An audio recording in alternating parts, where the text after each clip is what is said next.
Hej, Susan Vestergaard fra 1264 her.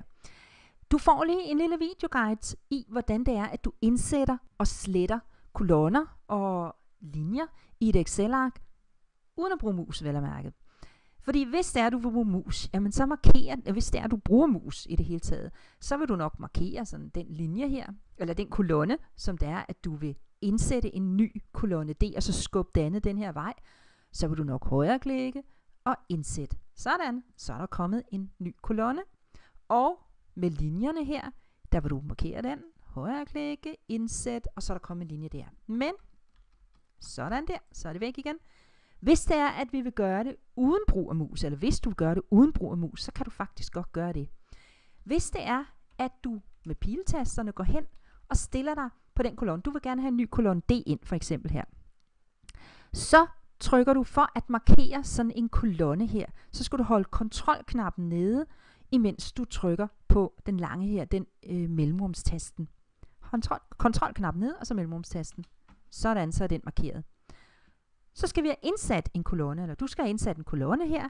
Der skal du holde kontrolknappen nede igen, og så trykke på plus-tegnet. Sådan, så er der indsat en kolonne. Hvis det er, at du vil indsætte en linje her, lad os sige, det er en ny linje 11, det vil sige, den der er på linje 11, den skal rykke ned til linje 12.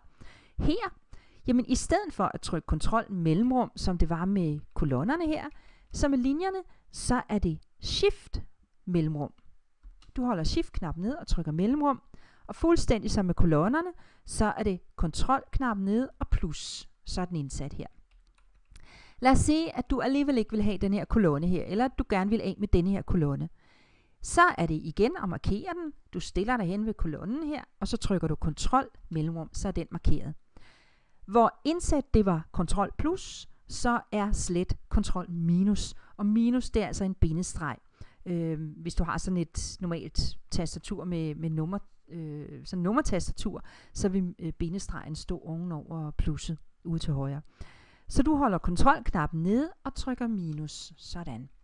Og med linjen, den her, den vil vi heller ikke have, så holder vi shift-knappen, fordi det er en linje. Shift-knappen og mellemrum.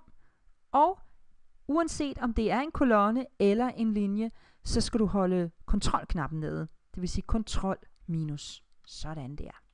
Så det var måden, du indsætter og sletter uden brug af mus. Hej.